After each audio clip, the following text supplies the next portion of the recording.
everyone to AEW Unrestricted, the official podcast of All Elite Wrestling. It is here. It is WrestleDream week. We are so excited again. I feel like every time we turn around, there's another pay-per-view coming up, but it's also an exciting time because our pay-per-views are always absolutely stellar. Like we say it every time, we're broken records, but like if you're going to watch anything from AEW, tune into a pay-per-view because these shows are great. I'm so excited to be here. I'm here with my co-host, Will Washington. We're both dealing with our own technical issues, but we care so much about this podcast and talking about it that we're like, we're going to figure it out. I know. It's like both of us look a little bit different than we do on a normal episode. Right. I'm like slightly angled down because I'm on my laptop rather than my desktop, and you're just in a completely different spot in your house. I'm in the corner of my bedroom because when you live in a small condo and your husband has a very important work meeting, you end up in somewhere else. That's all right. Because it feels like the most wrestling thing ever because it's like, we're going to make it work. Yeah, exactly. That's what we do best.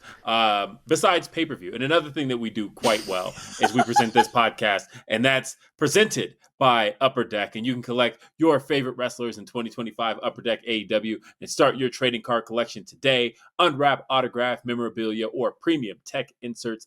Visit upperdeck.com to learn more. I've got so many cards here. It's ridiculous. But I am loving these Metal Universe cards. They're very cool. They're very shiny. They're very cool. Look at this. I got Roosh here. Oh, fun. Talking about. We got Will Ospreay. I'm trying to find like a couple of the real cool, crazy ones. Hold on. Oh, so like these ones are cool. And I haven't seen anything like this before because Upper Deck's been a sponsor for a podcast for a couple of months, but they have these Energize cards. Yes. And this one has like Anthony Bowens looking like a cyborg, which is pretty freaking cool. Well, I got one, and this one is for Nicholas Jackson, of course. Ooh. And the Young Bucks have been tied up in a bit of a quarrel as of late with the newly reformed Jurassic Express. Yay! I'm so excited. Can we talk about like how it all out? Jack Perry shows up and people start doing the thing with the hands before the music ever plays. And I'm like, I love that we're at the point now in our history, like 6 years in, we just had the 6-year anniversary of Dynamite, but like we now have nostalgia. Oh yeah. No, I'm so stoked. I felt it in that moment. You could see it. You could feel it, and it's like, look, obviously, it's one of those things where we had the music prepared, but you don't know what the reaction is going to be until it happens. And when that crowd started doing it, and it's like it's every bit of justification. Everything felt right in that moment. So when it hit, everything was excellent. But look, seeing those two back together as Jurassic Express, we now have Jungle Jack Perry. He's not quite a boy. He's not a boy anymore. Not yet a man. It was funny. I was actually talking to Jack in Jacksonville when we were doing Dynamite, and they had their first like match together since 2022. And I was like, "So what are you now?" He's like, "Oh, I guess I'm like Jungle Jack Perry." I'm like, "So JR was correct this whole time. Like he prophesized it."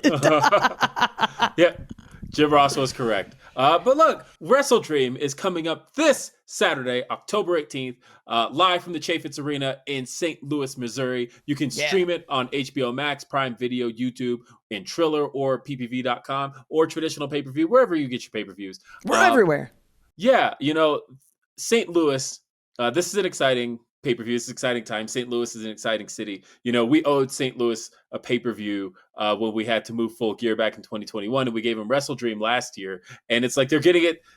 No, they got Dynasty. Did I say WrestleDream? I meant Dynasty. They got Dynasty last year. Yes. Right, because I have WrestleDream in my head, obviously, because we're talking about WrestleDream. They had Dynasty last year. WrestleDream, actually, the point I was going to make about WrestleDream is that how does it feel with this being the first WrestleDream you have to travel for? Brother, like, let's just be real here. Like, I had a feeling that like WrestleDream was going to be one of our more traveling shows. And it was just like one of those things that you like secretly hope for. You're like, man, I really like being able to drive to a pay-per-view.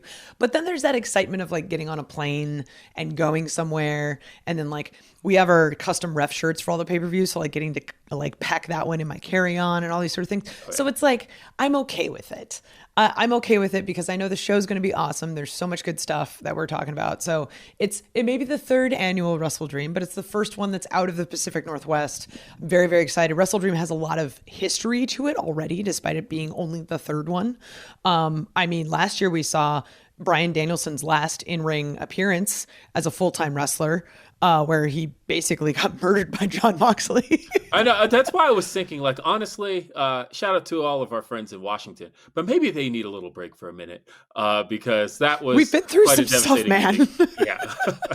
But like, since we're talking about Jon Moxley, like he and the Death Riders have been running roughshod through AEW. And now that like Pac is back too, which by the way, Pac looks even more ridiculous than he did before. I don't know how that's possible because he was already a ridiculous human being. And now he's just like, you have like 0% body fat. So shout out to Pac for really killing it and using the time away to like improve his physique.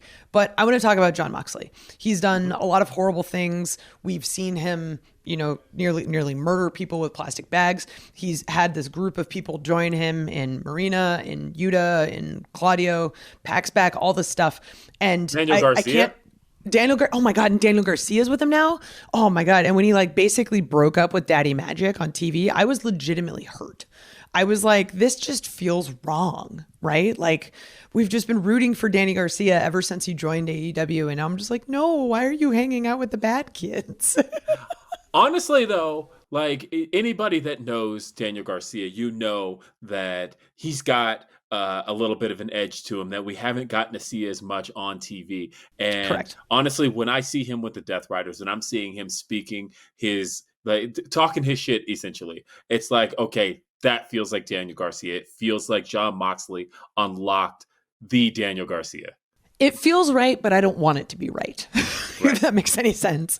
But since we are talking about Death Riders, I feel like this is a great segue into talking about our first match on WrestleDream, which was actually the first match announced. We have an I Quit match, Darby Allin versus Jon Moxley.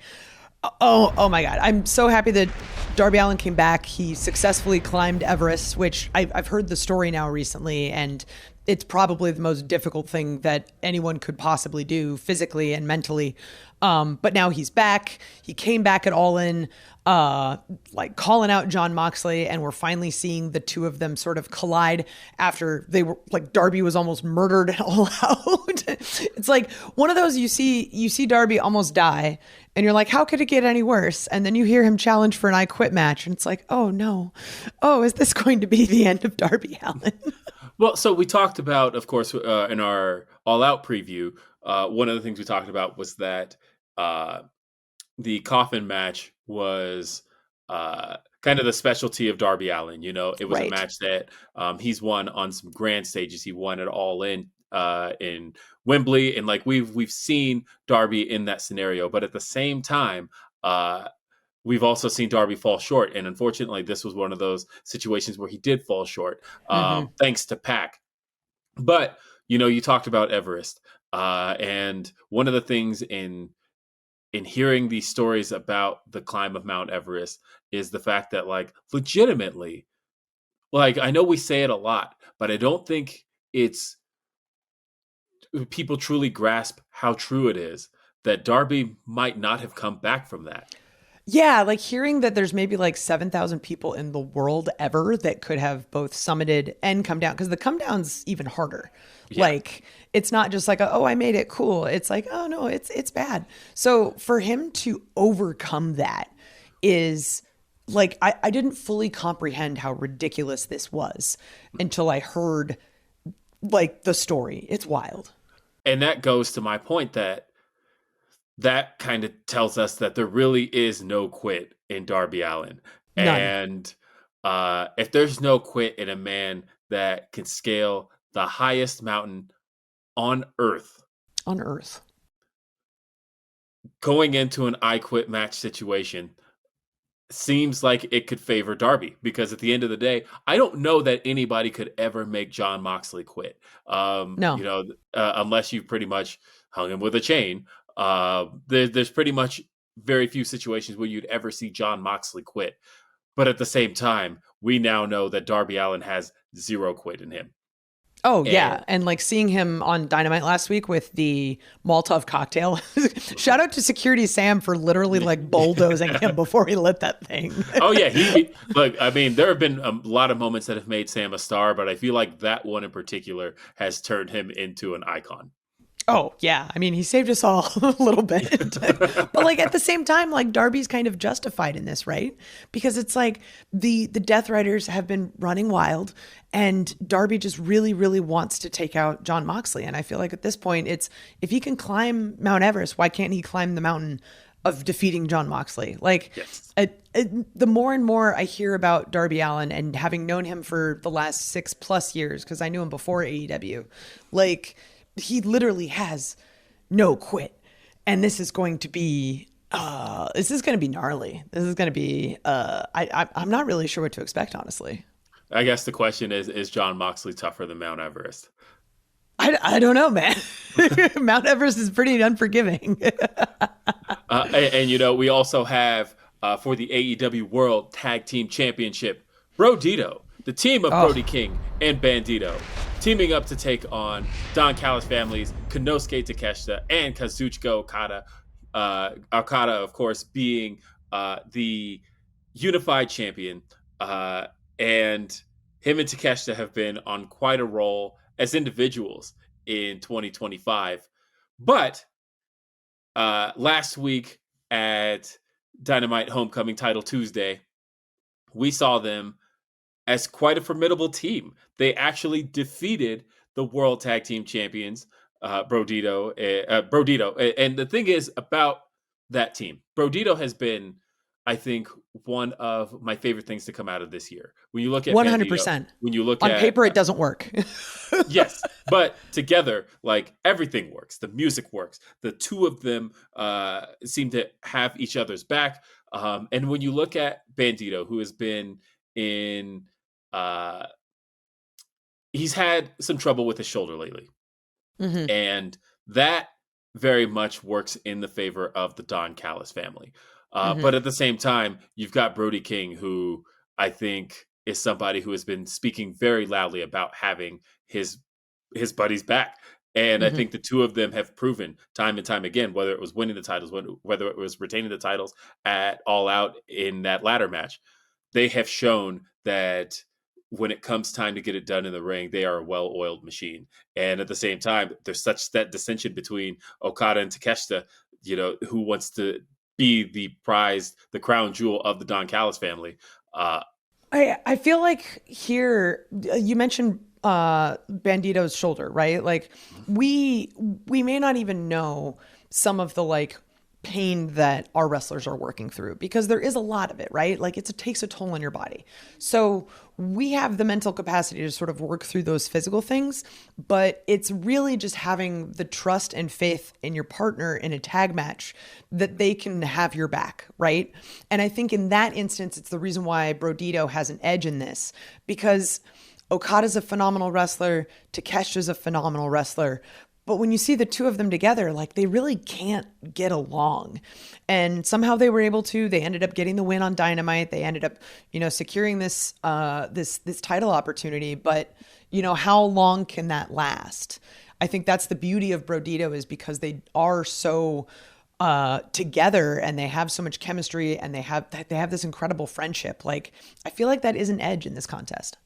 Yeah, but at the same time, I think that when you think about who Okada is and the amount of gold he's already walking around with, he's got that unified championship. But then, you've got Don Callis right behind him carrying the international championship. And just to remind everyone. Yeah, just to remind everybody that this guy has been champion, almost 600 days. And when you start to think about the fact that gold is synonymous with Kazuchika Okada, I think walking away with the tag titles with Konosuke Takeshita is just, it is right up the alley of what Kazuchika Okada has been able to do. And quite frankly, it represents who Konosuke Takeshita is. I think they stand a very good chance at walking away as the new AEW World Tag Team Champions.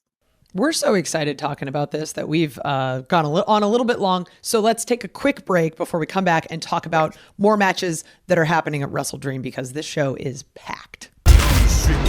AEW Unrestricted. It's Will Washington. It's Aubrey Edwards. We are talking about AEW WrestleDream, which is this Saturday, October 18th, live from the Chaifetz Arena in St. Louis, Missouri. You can stream it on HBO Max, Prime Video, YouTube, Triller, PPV.com, and traditional pay-per-view. Any place you get your pay-per-views, WrestleDream is going to be there. And you'll also, if you are in the St. Louis area, make sure you're getting your tickets. AEWTix.com is the way to be a part of this show. We've still got tickets available. And, you know, we were talking about earlier in the show the fact that this is the second pay-per-view that St. Louis has gotten.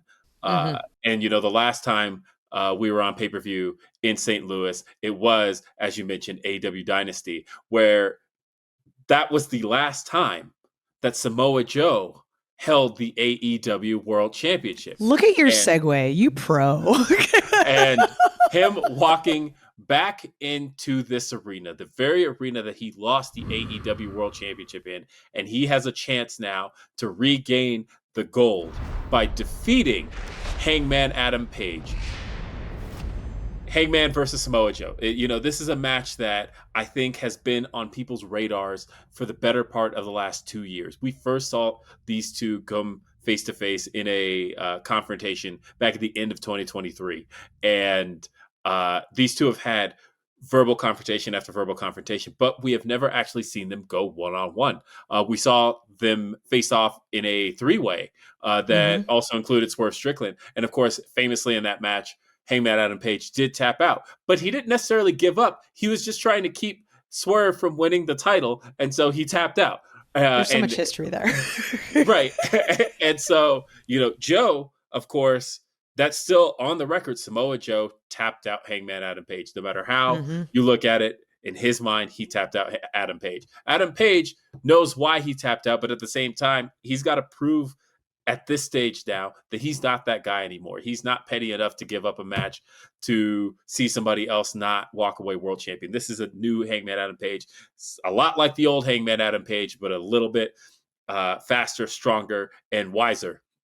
And knowing that this Hangman Adam Page has the opportunity to silence the doubt, prove Samoa Joe wrong, prove that he can defeat Samoa Joe. I think this is what could potentially be another notch in the belt of the Cowboy. But at the same time, Samoa Joe, all-time great. Look, I've been talking about Samoa Joe for a very, very long time. I gave this man Wrestler of the Year in 2005, right? Whoa! 20 years ago. And that's how long Samoa Joe has been at the top of his game. But in the 20 plus years that Samoa Joe has been doing this, he has not slowed down whatsoever. Samoa Joe, you could argue, is better today than he's ever been. You want to talk about a wiser champion. Samoa Joe is a wiser performer than he's ever been. And he is extremely dangerous. And knowing that he has the opportunity to come back into the building that he last walked in as world champion and take away Hangman Adam Page's world championship, I think this could potentially be Samoa Joe's night. So this is always like one of the things here that I really like is seeing the growth of Hangman, right? Like you talked about him tapping out so Swerve wouldn't win the match. And now we see Hangman with like all of that history. Like, let's forget the arson. Let's forget the drinking. Let's forget all of these things that have happened, right? We have Hangman who has grown and become an incredible human being. And I could not be more proud to have that guy as a champion leading our company, right? But as Joe said, he would not be champion right now had the ops not interfered at Allin to give him the edge in the win against Jon Moxley to win the title. So it's one of those things where I'm sitting here watching the promo that's happening last Wednesday, and Hangman's like being the guy that you want leading the charge, right? Understanding like, hey, Joe deserves it. Joe, he acknowledges that he owes Samoa Joe a debt of gratitude for All Out, that he owes him a match because they've never had the one-on-one. And then Samoa Joe comes out here and just calls him a pretender. And I'm like, oh, that's a little stab. That's a little shank there, bro. Like, but I feel like that's the kind of thing that Joe is, right? Like, he knows what he did. He's able to come in, he's able to help out where he needs to, but he knows that he's not going to help out for free. And I think that's one of the reasons that Joe has been so successful in this business for so long, is understanding like, okay, I'm going to scratch your back, but now you're scratching mine. And I'm going to make sure that you're feeling like, oh, bro. I was like, this is going to be a good match. Once I saw the two of them talk on Dynamite Title Tuesday, I was like, ooh, I want to see this. This is definitely like, yeah, I'm excited. And again, thinking about the fact that these guys have had so many verbal confrontations over the last 2 years. And like, I was even thinking back to, I'm pretty sure these two had a verbal confrontation in Daly's place back in January of 2024 in the middle of the ring. And thinking about the fact that as soon as I saw the two of them standing in Daly's place, I was like, I've seen this before. We've seen these two. And the fact that this is their first one-on-one match, we're finally getting to see it. Wild. I'm so excited for this. This is going to be an incredible match for the richest prize in the industry, the AEW World Championship. But you want to talk about top prizes in the industry. The TNT Championship has been a title that I was literally just watching an upload that we have on our YouTube of every TNT title change. And it's actually an excellent watch if you've got the time to kind of throw that on and you just need something on in the shout background. Out to our production team, by the way. Like, they put those together and they're absolutely incredible. Like, it's all this supplemental stuff that you get from like our socials and our YouTube and all these videos, because it's like we have been around long enough now that there is this really rich history. And I mean, you can't think about the TNT title without thinking about Darby. You can't think about it without thinking about Brody. Like, all of these amazing moments have happened with the TNT title. And like, now we have Kyle Fletcher, who is, I think, the epitome of a guy who has put in the work and like become the guy. Like, all of us see the potential. We know he's a phenomenal TNT champion. We know he's going to get like, the top prize, the men's title. Eventually, it's just a matter of time with this kid. But he's completely changed his body. He's changed his look. He's adapted his style. He's become incredible on the microphone. Like, he's a phenomenal guy. But at the same time, when I think about TNT and I think about all these guys who have come up from the bottom and they've worked and they've earned it, I think about Mark Briscoe. Like, he is the guy, right? Like, he is the guy that everybody is behind. He is the guy that I think everyone wants to see succeed. We've seen him at his lows. We've seen him at his highs. He has an incredible family behind him. We just had him on the podcast. We got to hear about all 9 of his kids now. Mm-hmm. So it's like, brother's got to win a title. He's got a lot of mouths to feed. He does. And honestly, when I think about how that championship, the TNT title, has evaded him since he's been in AEW, and at the same time, he has quite a history with Kyle Fletcher. This is the 5th match between these guys. And now knowing that, I think Mark Briscoe seems more focused than he's ever been. He's fresh off of a win over MJF. He has beaten a former AEW World Champion, and he is ready to walk away with some AEW gold. Mm-hmm. I actually think that this could potentially, because look, he's a good friend of mine. I love Mark Briscoe. I am rooting for Mark Briscoe. I think this is his night. Who isn't, right? Like, Mark Briscoe is the guy that like we all want to see win this thing. But at the same time, like, seeing Kyle Fletcher win the title from Dustin Rhodes, as awful as that match was, because it was brutal, it was terrible. I think someone threw tacks down someone's gear at some point. Like, a lot of things happened in that match that I never want to see again. But it's like Kyle Fletcher just feels right with gold. So this is one of those ones where I'm almost going to be like proud of both guys when it's done. And I know I'm going to be proud to have whoever be the face of our network. Yeah, absolutely. Look, I'm really proud of watching Kyle Fletcher, like you've said, and watching his growth. Brother. At the same time, though, knowing that, we just talked about the tag team titles before the break, there's got to be some subtraction if there's going to be some addition to the Don Callis family. He just keeps taking everybody. And then they want to take all the gold too. Like, no, Mark Briscoe, there's got to be some subtraction at some point from the Don Callis family, and I am ready to see Mark Briscoe be the one to do it. I feel like I need to add to my LinkedIn, like, Aubrey Edwards, not a member of the Don Callis family. It's almost like there's a greater group of people not involved in it now.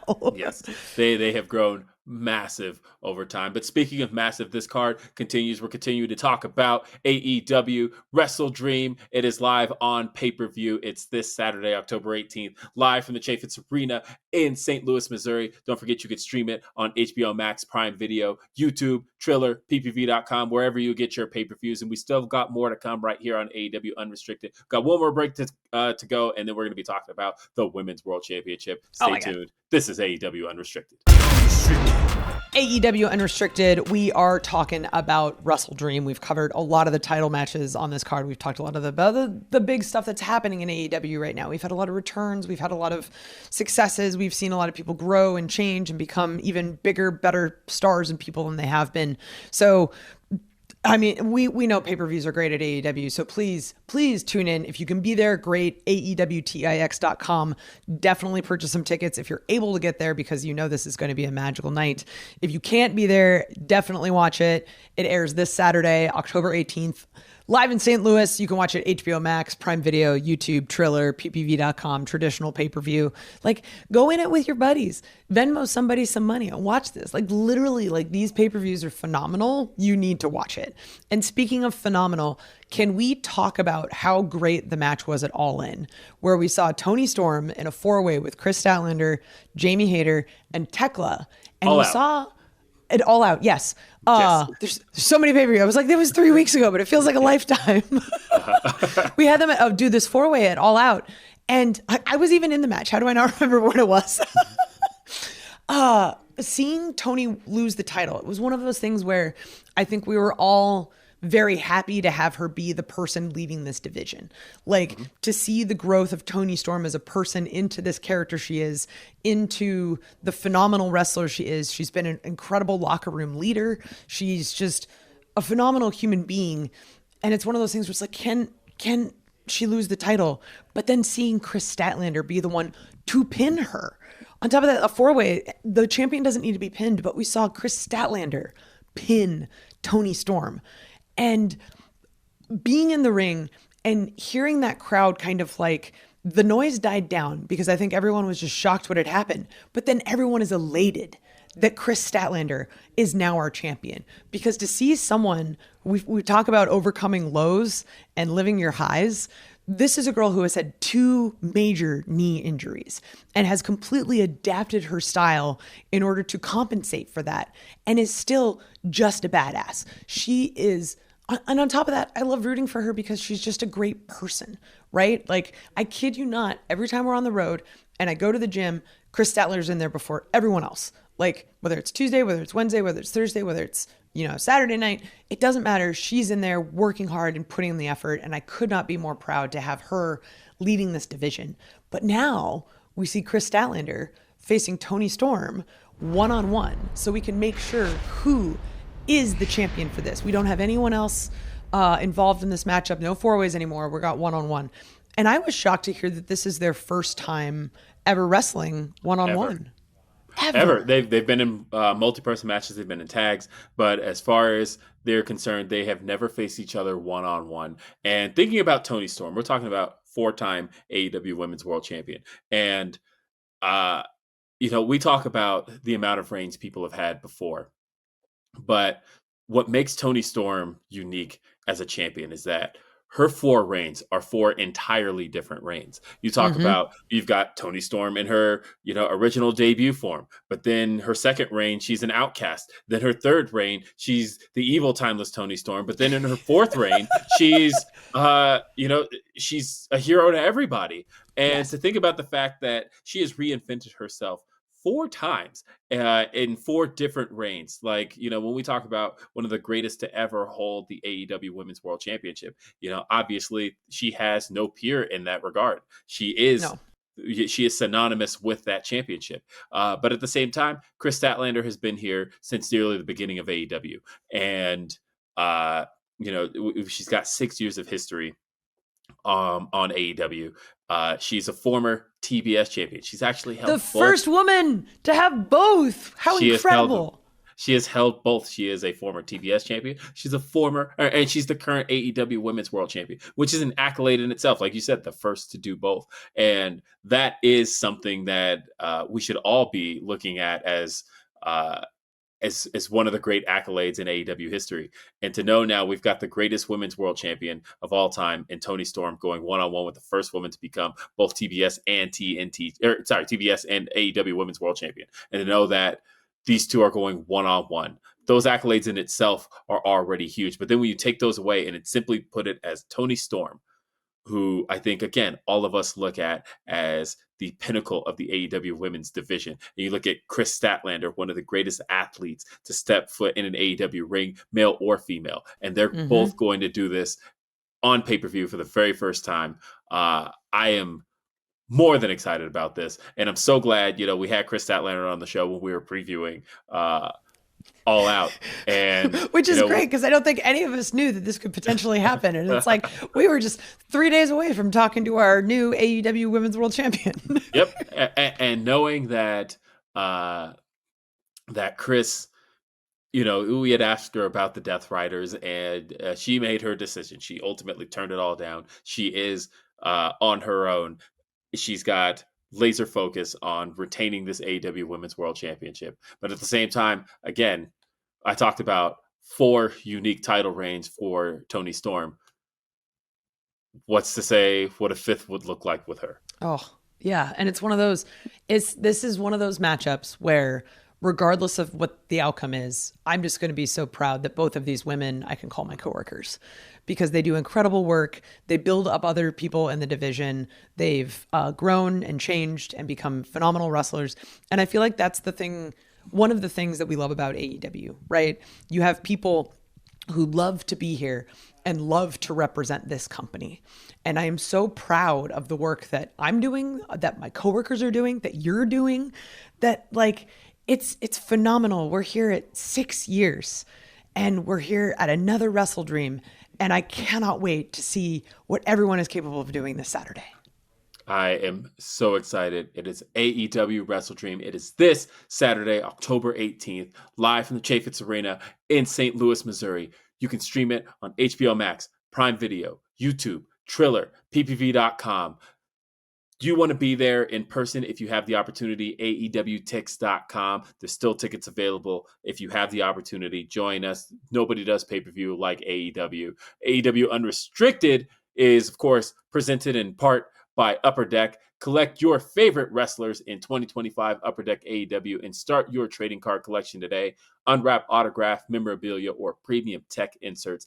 Visit upperdeck.com to learn more. And you can listen to and follow this podcast, AEW Unrestricted, at Apple Podcasts, Spotify, or wherever you get your podcasts. And check out the video episodes on our YouTube channel at AEW Unrestricted. Hit that subscribe button so you never miss an episode. And if you're not an AEW insider, subscribe now. Get early access to ticket pre-sales, special merchandise, and more straight to your inbox. Sign up today at AEWTix.com. And don't forget, AEW Dynamite on TBS Wednesday nights at 8 p.m. and streaming on HBO Max. And don't forget, AEW Collision is live every Saturday on TNT and also streaming on HBO Max. ROH streams every Thursday on Honor Club. I'm Will Washington. She is Aubrey Edwards. We'll see you next time. Have a great day.